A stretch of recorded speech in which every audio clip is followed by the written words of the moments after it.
బస్సులకు ఓనర్లను చేసిన పరిస్థితి ఈరోజు మన ప్రభుత్వాన్ని. మీరు ఆలోచించండి, వాస్తవంగా ఏం జరుగుతుంది. ఇవాళ మగవాళ్ళు బ్యాంకుల కాడికి పోతే రూపాయి కొడతలేదు, కానీ మా అక్కలు మీరు పోతే లోన్లు ఇవ్వడానికి బ్యాంకర్లు వస్తారా లేదా? బ్యాంకర్స్ వస్తున్నారు. వాళ్ళకు నమ్మకం ఏర్పడ్డది.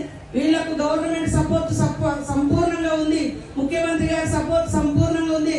ఖచ్చితంగా వీళ్ళు తీసుకునే అన్ని రీపేమెంట్ చేస్తా ఉన్నారని.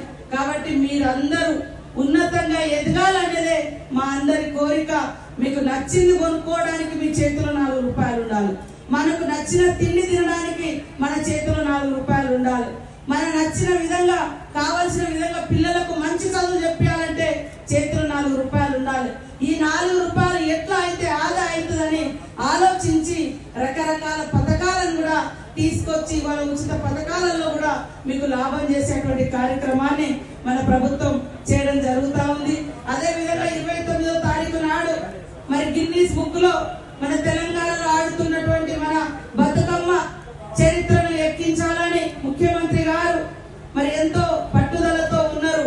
జూపల్లి కృష్ణారావు గారు, కొండా సురేఖక్క గారు, మరి వాళ్ళందరూ కూడా మన మహిళా శాఖకు ముఖ్యంగా మన ఎస్ఎస్జి గ్రూప్స్ కు బాధ్యత ఇవ్వడం జరిగింది.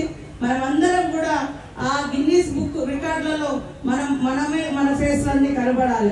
మన మహిళా సంఘాల చరిత్ర అలా లిఖించబడే విధంగా మన సంస్కృతిని, మన బతుకమ్మను చూపిస్తూ మన మహిళలందరూ పాల్గొనాలని కోరుకుంటున్నాను.